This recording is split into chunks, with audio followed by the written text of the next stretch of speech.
Tenus au mois de janvier dernier, les États généraux de l'éducation avaient pour but de jeter les bases d'une nouvelle école malienne.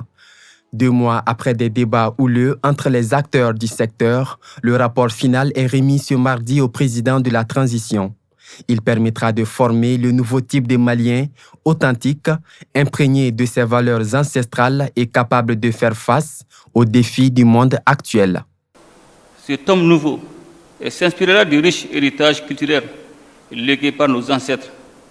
Notre école nouvelle s'enracinera dans notre trésor commun avec des orientations claires en vue du développement d'un curriculum multilingue et harmonisé. Nous avons fait le choix d'offrir à nos langues un nouveau statut, les hissant au niveau des langues officielles. Une loi organique sur les conditions et les modalités d'emploi de ces langues est en cours de finalisation. Elles seront désormais utilisées dans le processus d'enseignement, d'apprentissage.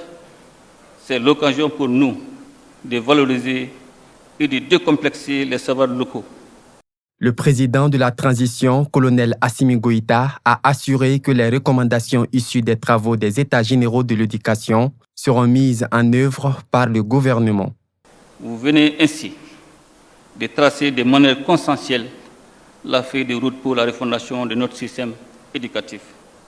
Cette feuille de route est riche et nous engage collectivement. L'État s'investira pour sa mise en œuvre diligente et efficace dans l'intérêt du Mali et dans l'intérêt des générations futures. Et j'invite tous les participants ici présents à se considérer comme des acteurs majeurs de ce nouveau chantier de l'honneur. 9 piliers ont été identifiés lors des États généraux pour concrétiser cette vision. Ces piliers incluent la valorisation de l'éducation aux valeurs culturelles et aux savoirs endogènes, la promotion de l'éducation inclusive sur tout le territoire national, la promotion de l'utilisation des langues officielles dans le système éducatif.